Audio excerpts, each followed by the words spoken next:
2026 தேர்தலில் திமுக தாவேக இடையேதான் போட்டி என விஜய் பேச்சு. தாவேக அறுதி பெரும்பான்மையுடன் ஆட்சி அமைக்கும் என்றும் நம்பிக்கை. ரெண்டு பேருக்கு நடுவுல தான் போட்டியே. ஒன்னு டிவிகே, இன்னொன்னு டிஎம்கே.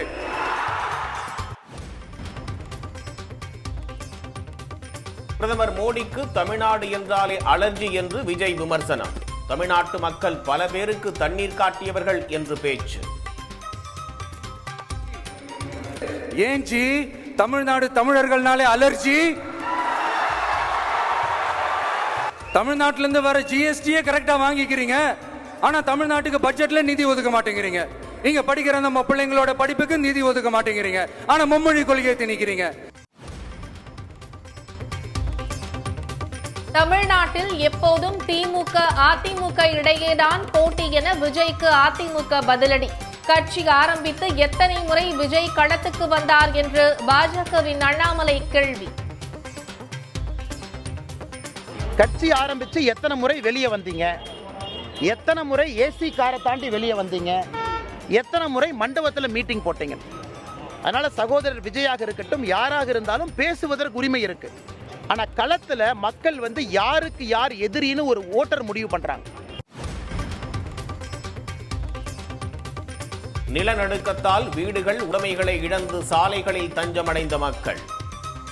மியான்மர், தாய்லாந்தில் அவசர நிலை பிரகடனம்.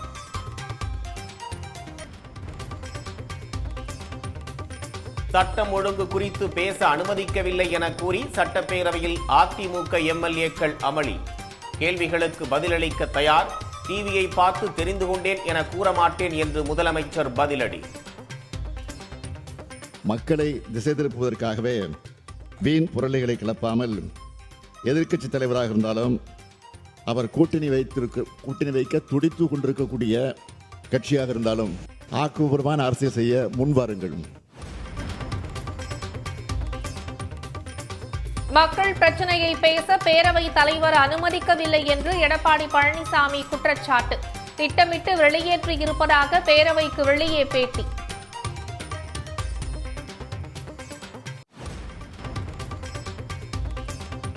காவல்துறையை திட்டமிட்டு அவமானப்படுத்துவதாக எடப்பாடி பழனிசாமி மீது அமைச்சர் ரகுபதி குற்றச்சாட்டு. பெண்களுக்கு அச்சத்தை உண்டாக்கும் வகையில் பேசுவதாகவும் கண்டனம்.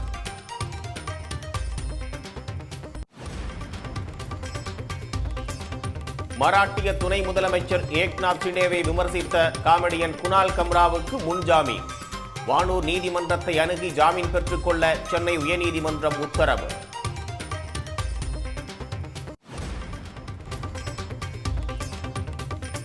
கொடைக்கானல் பிரையண்ட் பூங்காவில் பூக்கத் தொடங்கிய அரிய வகை நீல நிற லில்லி மலர்கள்.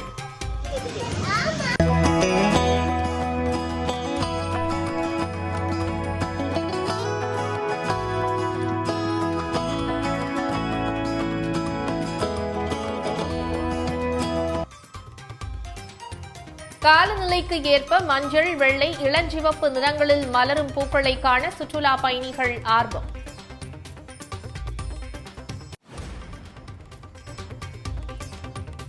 உதகை அருகே புலி தாக்கி இளைஞர் உயிரிழந்த இடத்தை சுற்றி 15 இடங்களில் நவீன தானியங்கி கேமராக்கள் பொருத்தம். கவர்னர் சோலை வனப்பகுதியில் யாரும் தனியாக நடந்து செல்ல வேண்டாம் என்றும் அறிவுறுத்தல். இங்கே லோக்கலில் இருக்கவங்களுக்கு இப்போ சமீபத்தில் இப்படி ஒரு இன்சிடென்ட் நடந்ததுனால கொஞ்சம் தனியாக போக வேணாம், கொஞ்சம் ஆளுங்கள்லாம் சேர்ந்து போங்க. அப்புறம் இரவு நேரங்களில் கொஞ்சம் வெளியில் நடமாட்டத்தை குறைச்சிக்கணும் அப்படின்னு சொல்லி கேட்டிருக்கோம்.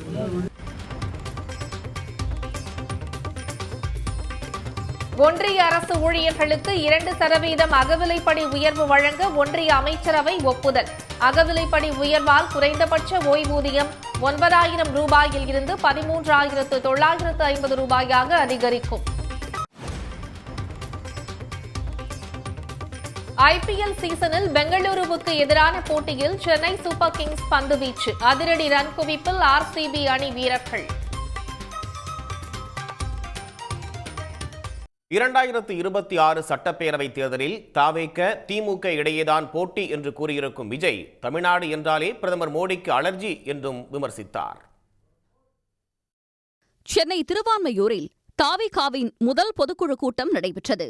கூட்டத்தில் பேசிய அதன் தலைவர் விஜய், தமிழ்நாட்டில் மக்களாட்சி மலர வேண்டும் என்றால் தாவேக தொண்டர்கள் மக்களை தினமும் சந்திக்க வேண்டும் என்று அறிவுறுத்தினார். 2026 சட்டமன்ற தேர்தலில் வெற்றி பெற்று தாவேக அறுதி பெரும்பான்மையுடன் ஆட்சி அமைக்கும் என்றும் விஜய் நம்பிக்கை தெரிவித்தார். அடுத்த வருஷம் இதுவரைக்கும் தமிழ்நாடு சந்திக்காத ஒரு வித்தியாசமான ஒரு தேர்தலை சந்திக்கும்.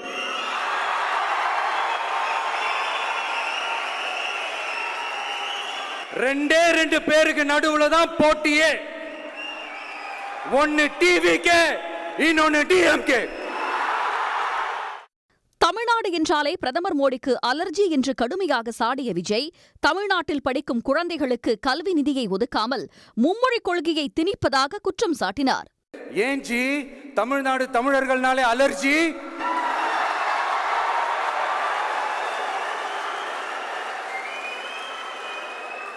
தமிழ்நாட்டிலிருந்து வர ஜிஎஸ்டியே கரெக்டா வாங்கிக்கிறீங்க, ஆனா தமிழ்நாட்டுக்கு பட்ஜெட்ல நிதி ஒதுக்க மாட்டேங்கிறீங்க. இங்க படிக்கிற நம்ம பிள்ளைங்களோட படிப்புக்கு நிதி ஒதுக்க மாட்டேங்கிறீங்க, ஆனா மும்மொழி கொள்கையை திணிக்கிறீங்க.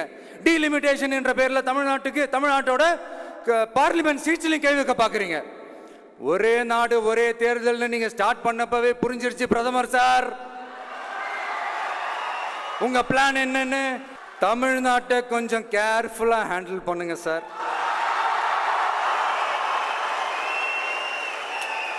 ஏன்னா தமிழ்நாடு பல பேருக்கு தண்ணி காட்டின ஸ்டேட் சார், பல பேருக்கு தண்ணி காட்டின ஸ்டேட் சார்.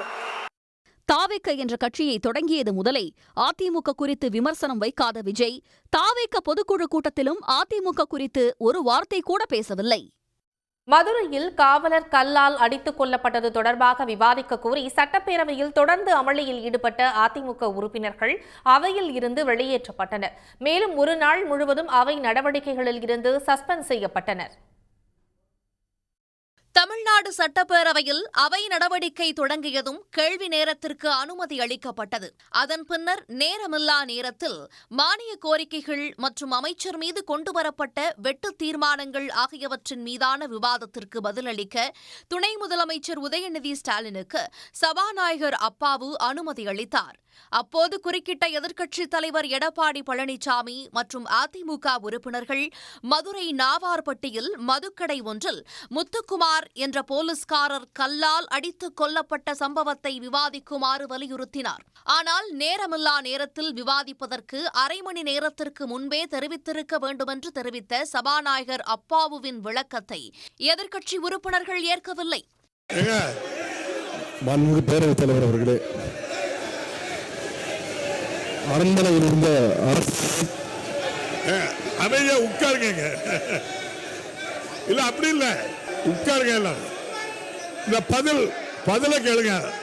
அப்போது குறுக்கிட்டு பேசிய முதலமைச்சர் மு.க.ஸ்டாலின், எதிர்க்கட்சிகள் எழுப்பும் கேள்விகளுக்கு தாம் பதிலளிக்க தயாராகவே இருப்பதாக தெரிவித்தார். தொலைக்காட்சியில் பார்த்த பிறகுதான் தமக்கு தெரியும் என்று ஒருபோதும் கூறப்போவதில்லை என்றும் குறிப்பிட்டார்.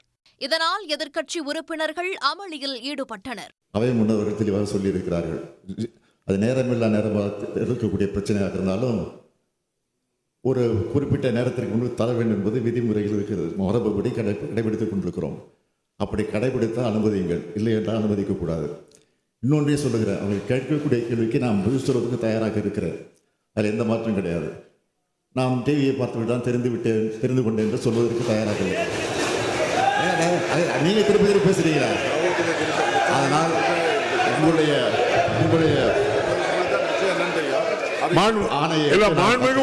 அவையில் கூச்சல் குழப்பம் அதிகரித்து அமளி ஏற்பட்டதால் எதிர்க்கட்சி உறுப்பினர்கள் அனைவரையும் வெளியேற்றுமாறு அவை காவலர்களுக்கு சபாநாயகர் அப்பாவு உத்தரவிட்டார். அத்துடன் அவை நடவடிக்கைகளில் நாள் முழுவதும் எதிர்க்கட்சி உறுப்பினர்கள் பங்கேற்க கூடாது என்றும் உத்தரவிட்டார். வேண்டுமென்றே பிரச்சினை செய்ய அதிமுக உறுப்பினர்கள் திட்டமிட்டு அவைக்கு வந்ததாக குற்றம் சாட்டிய சபாநாயகர் அப்பாவு, எதிர்க்கட்சியினர் கூறிய கருத்துகள் எதுவும் அவை குறிப்பில் ஏறாது என்றும் அறிவித்தார். அதே நேரம் ஓ பன்னீர்செல்வம் மற்றும் அவரது ஆதரவாளர்கள் அமளியில் ஈடுபடாததால் அவைக்குள்ளேயே இருந்தனர். மக்கள் பிரச்சினைகளை பேசவிடாமல் தங்களை சட்டப்பேரவையிலிருந்து அவைத்தலைவர் அப்பாவு வெளியேற்றியதாக எதிர்க்கட்சித் தலைவர் எடப்பாடி பழனிசாமி குற்றம் சாட்டியுள்ளார். ஆனால் துணை முதலமைச்சர் உதயநிதியின் பதிலுரையை கேட்கக்கூடாது என்பதற்காகவே அதிமுக உறுப்பினர்கள் திட்டமிட்டு வெளியேறியதாக சட்டத்துறை அமைச்சர் ரகுபதி விளக்கம் அளித்துள்ளார். அது எவ்வளவு முக்கிய பிரச்சனையாக இருந்தாலும் சட்டமன்றத்திலே பேச அனுமதி கிடையாது என்ற சர்வாதிகார போக்கை இன்னைக்கு சட்டமன்றத்தில் அரங்கேறிக்கின்றார். இது கண்டனத்துக்கு உரியது. இன்றைக்கு மக்களுடைய பிரச்சனை பேசுவதற்கு பிரதான எதிர்க்கட்சி. இதில் என்ன தவறு இருக்கின்றது? நாங்கள் பேசிய பிறகு நீங்கள் உங்கள் பதிலுரை தொடருங்கள், அதைத்தான் நாங்களும் குறிப்பிட்டோம். ஆனால் அவை முன்னவரும் முதலமைச்சர் அவர்களும் சட்டப்பேரவைத் தலைவரும் எங்களை வெளியேற்றுவதிலே குறிக்கோளாக இருக்கிறாங்க. அவையில் எங்களுடைய பேச்சை கேட்க அவர்கள் தயாராக இல்லை. ஏனென்றால் பிரதான எதிர்க்கட்சி ஏதாவது குறை சொல்லிவிடக்கூடாது இந்த அரசு மீது என்று திட்டமிட்டு இன்றைய தினம் அவையிலிருந்து எங்களை வெளியேற்றிருக்கின்றனர். கொறடா அவர்கள் சட்டப்பேரவைத் தலைவரிடத்தில் வந்து நாங்கள் காவல்துறையை பற்றி ஒரு பிரச்சனை எழுப்பப் போகிறோம் என்று சொன்னாரே தவிர என்ன பிரச்சனை எழுப்பப் போகிறோம் என்பதை கூட அவர்கள் சொல்லவில்லை, எழுத்து மூலமாக எழுதி தரவில்லை. ஆனால் ஜீரோ அவர்கள் எழுந்து கொண்டு எங்களை பேச அனுமதிக்க மறுக்கிறீர்கள் என்று சத்தம் போடுவது இன்றைக்கு எங்களுடைய துணை முதலமைச்சருடைய பதிலுரையை புறக்கணிக்க வேண்டும் என்பதற்காக திட்டமிட்டு அவர்கள் செய்திருக்கின்ற செயல் என்பதை நான் தெரிவித்துக் கொள்ள கடமைப்பட்டிருக்கின்றேன். இந்த அரசை பொறுத்த வரைக்கும் எதிர்க்கட்சிகளுக்குத்தான் இன்றைக்கு அதிகமான வாய்ப்பை தருகிற முதலமைச்சராக மாண்புமிகு தமிழ்நாடு முதலமைச்சர் அவர்கள் இருக்கின்றார்கள். அவர்களுக்கு வாய்ப்பு கொடுங்கள் என்று சொல்லுகிற முதலமைச்சர். ஆனால் அரை மணி நேரத்துக்கு முன்னாலே கொடுக்க வேண்டும் என்கின்ற விதி இருக்கின்ற பொழுது இங்கே வந்து நாங்கள் 10 நிமிடத்துக்கு முன்னாலே ஒரு பிரச்சனையை கிளப்பப் போகிறோம் என்று சொல்லிவிட்டு அது கூட என்ன பிரச்சனை என்பதை சொல்லாமல் இருந்தால் எப்படி அங்கே பதில் சொல்ல முடியும்? தமிழ்நாட்டில் குற்றங்கள் குறைந்து வருவதாகவும் சட்டம் ஒழுங்கு சரியாக இருப்பதால் தான் தமிழ்நாட்டை நோக்கி முதலீடுகள் குவிந்து வருவதாகவும் சட்டப்பேரவையில் முதலமைச்சர் மு.க.ஸ்டாலின் தெரிவித்துள்ளார். ஆனால் ஆங்காங்கே நடக்கும் சில சட்டம் ஒழுங்கு பிரச்சினைகளை பூதாகரமாக்கி மக்களை குழப்பவும் திசை திருப்பவும் எதிர்க்கட்சிகள் முயற்சிப்பதாகவும் எதிர்க்கட்சிகளின் சூழ்ச்சி ஒருபோதும் நிறைவேறாது என்றும் முதலமைச்சர் கூறியுள்ளார். தமிழ்நாடு அரசின் நற்பெயருக்கும் களங்கம் ஏற்படுத்திவிட முடியுமா என துடிக்கிறார்கள். அதிமுக ஆட்சியில் எத்தகைய கலவரங்கள் நடைபெற்றன என்பது அனைவருக்கும் தெரியும். அதுபோன்ற எந்த கலவரமும் இந்த ஆட்சியில் இல்லை. குற்றங்கள் எண்ணிக்கை இந்த ஆட்சியில் குறைந்து வருகிறது. புகார்களின் மீது உடனுக்குடன் நடவடிக்கை எடுக்கப்பட்டு வழக்கு போடப்படுகிறது. வழக்குகள் கண்டுபிடிக்கப்படுகின்றன. எந்த கட்சியை சார்ந்தவராக இருந்தாலும், ஆளுங்கட்சி சார்ந்தவர்கள் இருந்தாலும் அவர் மீது வழக்கு போடப்படுகிறது, தண்டிக்கப்படுகிறார்கள், கைது செய்யப்படுகிறார்கள். இதுதான் உண்மை. இப்படி பல்வேறு உறுதியான நடவடிக்கை எடுத்து மக்களை காவல்துறையும் தமிழ்நாடு அரசும் பாதுகாத்து வருகிறது.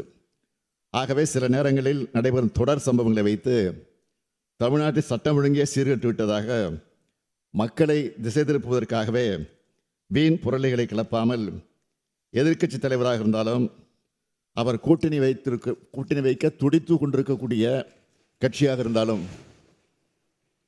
ஆக்கப்பூர்வமான அரசியல் செய்ய முன்வாருங்கள். குறிப்பிட்ட சில சம்பவங்களை வைத்து சட்டம் ஒழுங்கு குறித்த தவறான பிம்பத்தை உருவாக்க வேண்டாம் என இந்த தருணத்தில் ஊடகங்களையும் நான் அன்போடு கேட்டுக்கொள்ள விரும்புகிறேன். அரசின் மீது ஆக்கப்பூர்வமான குறைகள் இருந்தால் சுட்டிக்காட்டுங்கள். அரசியல் செய்வதற்காக தமிழ்நாடு காவல்துறையும் அமைதியான மாநிலம் தமிழ்நாடு என இருக்கக்கூடிய பெயரையும் கெடுப்பதற்கு துணை போகாதீர்கள். தமிழ்நாடு என்றாலே பிரதமர் மோடிக்கு அலர்ஜி என விமர்சித்துள்ள விஜய், தமிழ்நாட்டு மக்கள் பல பேருக்கு தண்ணீர் காட்டியவர்கள் என்றும் மோடியை சாடியுள்ளார். விஜயின் பேச்சுக்கு பதிலளித்துள்ள பாஜக மாநில தலைவர் அண்ணாமலை, ஏசி காரை தாண்டி மக்களை விஜய் சந்தித்தது உண்டா என்றும், சினிமா டயலாக்கா களப்பணியா என்பதை மக்கள் தீர்மானிப்பார்கள் என்றும் தெரிவித்துள்ளார். மாண்புமிகு திரு மோடிஜி அவர்களே, என்னமோ உங்க பேரெல்லாம் சொல்றதுக்கு எங்களுக்கு ஏதோ ஒரு பெரிய பயம் மாதிரியும் அப்படி ஒரு விஷயத்த சொல்லிடுறது. பேரை சொல்லணும், பேரை சொல்லணும், பேரை நான் ஒரு படத்துல சொல்லுவேனே, லியோவை பார்க்கணும், லியோவை பார்க்கணும், லியோவை பார்க்கணும். சென்டர்ல ஆள்றவங்கன்னு சொல்றோம். சென்டர்ல யார் ஆள்றா? காங்கிரஸா? அப்புறம் என்ன பேரை சொல்லணும், பேரை சொல்லணும்? புரியலையே. நீங்க தானே கேட்டீங்க, வச்சுக்கோங்க. ஏன்ச்சி தமிழ்நாடு தமிழர்கள்னாலே அலர்ஜி? தமிழ்நாட்டிலிருந்து வர ஜிஎஸ்டியே கரெக்டா வாங்கிக்கிறீங்க, ஆனா தமிழ்நாட்டுக்கு பட்ஜெட்ல நிதி ஒதுக்க மாட்டேங்கிறீங்க. இங்க படிக்கிற நம்ம பிள்ளைங்களோட படிப்புக்கு நிதி ஒதுக்க மாட்டேங்கிறீங்க. ஆனா மும்மொழி கொள்கையை திணிக்கிறீங்க. டீலிமிட்டேஷன் என்ற பேர்ல தமிழ்நாட்டோட பார்லிமெண்ட் சீட்ஸ்லையும் கை வைக்க பார்க்குறீங்க. ஒரே நாடு ஒரே தேர்தல்னு நீங்க ஸ்டார்ட் பண்ணப்பவே புரிஞ்சிருச்சு பிரதமர் சார் உங்க பிளான் என்னன்னு, எங்கெல்லாம் எப்படியெல்லாம் எந்த திசைகள் எல்லாம் இந்த நாட்டை கொண்டு போலாம்னு. தமிழ்நாட்டை கொஞ்சம் கேர்ஃபுல்லா ஹேண்டில் பண்ணுங்க சார். ஏன்னா தமிழ்நாடு பல பேருக்கு தண்ணி காட்டின ஸ்டேட்டு சார், பல பேருக்கு தண்ணி காட்டின ஸ்டேட்டு சார். பார்த்து செய்யுங்க சார், மறந்துடாதீங்க சார். அரசியலை பொறுத்த வரைக்கும் ஒரு ரவுடி அடிச்சா தான் இன்னொரு ரவுடியை மக்கள் ரவுடின்னு ஏற்றுக்குவாங்க. யார் ரவுடி? படத்து டைலாக் சொல்கிறேன். நான் டான் சும்மா இல்லை 10 டான் அடித்தேன். இன்றைக்கி இவங்க எல்லாமே யாருன்னா அரசியலில் யார் சக்தி வாய்ந்தவராக இருக்கிறாங்க அவர்களை பற்றி பேசினா ஒரு மைலேஜ் கிடைக்கும். விஜய் அவர்கள் ஒருத்தர் மேலே குற்றச்சாட்டு வைக்கிறாங்கன்னா பிரதமர் மேலே தான் வைக்க முடியும். ஏன்னா மீடியா வெளிச்சம், அதற்காக பேசுகிறார். பார்த்துக்கிட்டே இருங்க, அடுத்த வருஷம் இது வரைக்கும் தமிழ்நாடு சந்திக்காத ஒரு வித்தியாசமான ஒரு தேர்தலை சந்திக்கும். 2 பேருக்கு நடுவுல தான் போட்டியே. ஒன்னு டிவிகே, இன்னொன்னு டிஎம்கே. டிஎம்கேக்கும் டிவிகேக்கு தான் போட்டி அப்படின்னு சொல்லி விஜய் சொல்லிருக்காரு. கட்சி ஆரம்பித்து 1.5 வருஷத்துல 3 முறை வெளியே வருவது அது ஒரு அரசியல். இந்த அரசியலை மக்கள் பார்ப்பாங்கல்ல. கட்சி ஆரம்பித்து எத்தனை முறை வெளியே வந்தீங்க, எத்தனை முறை ஏசி காரை தாண்டி வெளியே வந்தீங்க, எத்தனை முறை மண்டபத்தில் மீட்டிங் போட்டீங்க. ஆனால் களத்தில் மக்கள் யாருக்கு யார் எதிரின்னு ஒரு ஓட்டர் முடிவு பண்ணுறாங்க, ஒரு வாக்காளர் முடிவு பண்ணுறாங்க. வீரவசனம் மட்டும் பேசுகிறாங்களா, வாய்ச்சவடால் விடுறாங்களா, சினிமா டைலாக் பேசுகிறாங்களா, இது ஒரு கட்சி. களத்தில் வேலை செய்கிறாங்களா, பிரச்சனைக்கு தீர்வு கொடுக்குறாங்களா, மக்களோடு மக்கள்லாம் நிற்கிறாங்களா, இது ஒரு கட்சி. மக்கள் முடிவு செய்யட்டும் யார் யாருக்கு எதிரின்னு. அதனால் சகோதரர் விஜய் அவர்கள் பேசும்பொழுது ஒரு அரசியல் புரிதலோடு பேசணும். சேலம் ஏற்காட்டில் கோடை விழாவுக்காக 15,000க்கும் மேற்பட்ட பூந்தொட்டிகளில் 50க்கும் மேற்பட்ட வகைகளில் வண்ண மலர் நாற்றுகள் நடும் பணியில் தோட்டக்கலைத்துறையினர் ஈடுபட்டுள்ளனர். தமிழ்நாட்டின் முக்கிய கோடை வாசஸ்தலங்களில் ஒன்றான ஏற்காட்டில் வரும் மே மாதம் கோடை விழா நடைபெறவுள்ளது. இதையொட்டி அண்ணா பூங்காவில் மலர் கண்காட்சிக்கான முன்னேற்பாடுகள் தொடங்கியுள்ளன. 15,000க்கும் மேற்பட்ட பூந்தொட்டிகளில் சுமார் 50 வகையான வண்ண மலர்களுக்கான நாற்றுகளை நடும் பணி தீவிரமாக நடைபெற்று வருகிறது. ஆப்பிரிக்கன் மேரிகோல்ட், டவாப் சால்வியா, ஜீனியா, செலுசியா, பெல்லஸ், ஆஸ்தர், பிரெஞ்சு மேரிகோல்ட் என பல்வேறு அரிய வகை மலர்களை வளர்க்கும் பணிகளில் தோட்டக்கலைத்துறை பணியாளர்கள் ஈடுபட்டுள்ளனர். இந்த வருஷம் கோடை விழாவுக்கு ரொம்ப சூப்பராக ரெடி பண்ணிட்டு இருக்காங்க. போட் ஹவுஸ்லேருந்து ரோஜா தோட்டம் வரைக்கும் எல்லாம் நல்லா சரியாக பண்ணிகிட்டு இருக்காங்க. நிறைய பூந்தொட்டிகள் எல்லாம் வச்சுக்கிட்டு இருக்கிறாங்க. பகலில் கொஞ்சம் வெயில் அதிகமாக இருக்குது, இரவில் சில்லுன்னு இருக்குது. நல்லாயிருக்கு. இந்த வருஷம் மிக அற்புதமாக இருக்கும்னு நினைக்கிறாங்க இந்த வருஷம் கோடை விழா. கோடை விழாவுக்கான பணிகள் நடைபெற்று வந்தாலும் அண்ணா பூங்கா, ரோஜா தோட்டம், ஏரி பூங்கா ஆகிய இடங்களில் வண்ண ரோஜாக்கள் பூத்து குலுங்குவது ரம்மியமாக காட்சியளித்து வருகிறது. சேலம் வந்திருக்கேன். அண்ணா பார்க்க குழந்தைங்கள கூட்டிகிட்டு வந்தேன். அங்கே பார்த்தா பூச்செடிகள்லாம் நிறைய பதியம் போட்டுட்ருக்காங்க. பூவும் நிறைய இருக்குது. ஒரு 1000கணக்கான பூந்தொட்டியில் பதியம் போட்டுட்ருக்காங்க.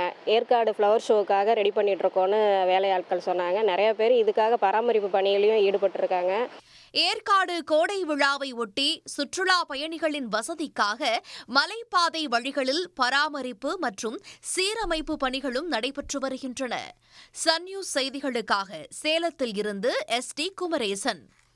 தமிழ்நாட்டின் முக்கிய நிகழ்வுகளை எக்ஸ்பிரஸ் செய்திகளாக பார்க்கலாம். மதுரை திருமலை நாயக்கர் மகால் தூண்கள் மற்றும் சுவர்களில் கிறுக்கினால் 1000 ரூபாய் அபராதம் விதிக்கப்படும் என மகால் நிர்வாகம் அறிவித்துள்ளது. 10 கோடி ரூபாய்க்கும் மேல் செலவு செய்து புதுப்பிக்கும் பணிகள் நடப்பதால் அபராதம் விதிக்கப்படுவதாக நிர்வாகம் தெரிவித்துள்ளது. இதற்காக அங்கு கூடுதல் கண்காணிப்பு கேமராக்கள் பொருத்தப்பட்டுள்ளன. நீலகிரி மாவட்டம் கோத்தகிரியில் கரடி நடமாட்டத்தால் குடியிருப்பு வாசிகள் பீதியடைந்துள்ளனர். கோத்தகிரி பஜார் பகுதியில் இரவு நேரங்களில் பெரிய கரடி ஒன்று உலா வருகிறது. குடியிருப்புகள் மற்றும் தேயிலை தோட்ட பகுதிகளில் உணவு தேடி வரும் கரடியின் நடமாட்டம் அங்குள்ள CCTV கேமராவில் பதிவாகியுள்ளது.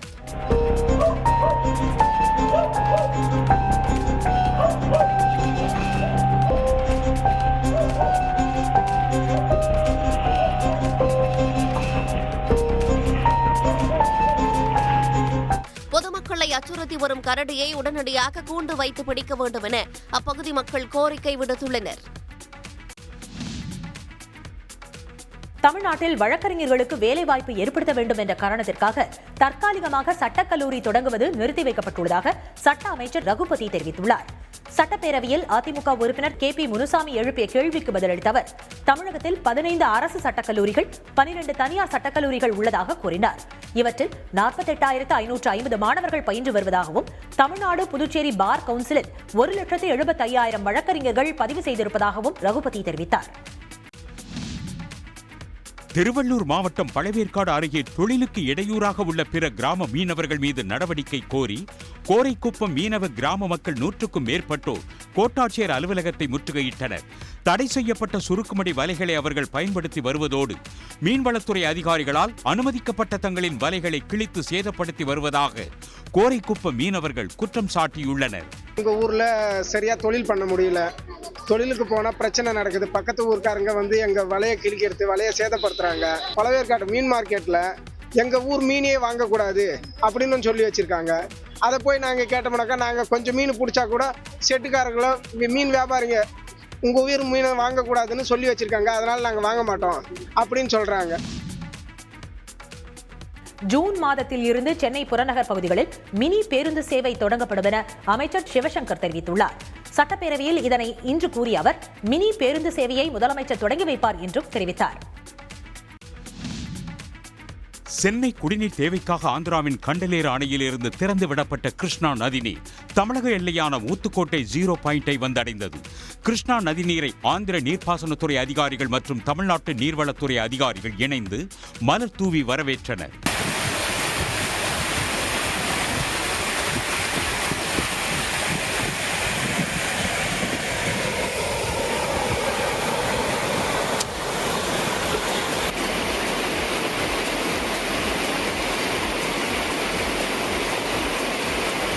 தமிழ்நாட்டின் எல்லையில் வந்துள்ள நீரை பூண்டி சத்தியமூர்த்தி நீர்த்தேக்கத்தில் தேக்கி வைத்து சென்னை குடிநீருக்காக பயன்படுத்தப்பட உள்ளது. காஞ்சிபுரம் அருகே திருப்புக்குழி கிராமத்திற்கும் பாலுச்செட்டி கிராமத்திற்கும் இடையே தேசிய நெடுஞ்சாலையில் சுரங்கப்பாதை அமைக்க கோரி கிராம மக்கள் தங்கள் குழந்தைகளை பள்ளிக்கு அனுப்பாமல் கடைகளை அடைத்து போராட்டத்தில் ஈடுபட்டனர். தினந்தோறும் 2000க்கும் மேற்பட்டோர் நெடுஞ்சாலையின் குறுக்கே சென்று வர வேண்டிய சூழல் இருப்பதால் மாவட்ட நிர்வாகம் தலையிட்டு சுரங்கப்பாதை அமைத்து தர அவர்கள் கோரிக்கை விடுத்துள்ளனர். தயவு கூர்ந்து பெரிய அதிகாரி இதுக்குண்டான ஆக்ஷன் எடுத்து எங்களுக்கு கண்டிப்பா பாலம் தேவைப்படுது. சபை அமைச்சு கொடுக்க ஒரு வாய்ப்பு கொடுங்க, கண்டிப்பா வாய்ப்பு கொடுங்க. எங்களை வாழ்வாதாரத்தை ரொம்ப பாதிக்கப்படுறதுனால எங்களுக்கு கண்டிப்பா சபை வேணும். சபை வர வரையும் நாங்க இந்த முயற்சியை கைவிடுற மாதிரி கிடையாது. எவ்வளவு பெரிய பிரச்சனையானாலும் எவ்வளவு இடத்துக்கு போனாலும் போராட ரெடியாக இருக்கிறோம். வேதாரண்யம் அடுத்த கோடியக்கரை கடற்பகுதியில் பொறிப்பகத்தில் பாதுகாக்கப்பட்ட 189 ஆலிவ் ரெட்லி ஆமை குஞ்சுகளை வனத்துறையினர் பத்திரமாக கடலில் விட்டனர்.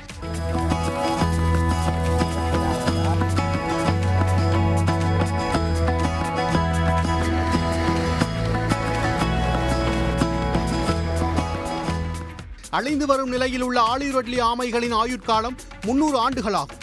இந்நிலையில் பறவைகள் மற்றும் பன்றி தாக்குதலிலிருந்து பாதுகாக்க பொறிப்பகத்தில் வைக்கப்பட்டிருந்த ஆலிவ் ரெட்லி ஆமைகள் கடலில் விடப்பட்டன. அவை மீண்டும் 25 ஆண்டுகள் கழித்தே கடல் பகுதிக்கு முட்டையிட வரும் என வனத்துறையினர் தெரிவித்தனர்.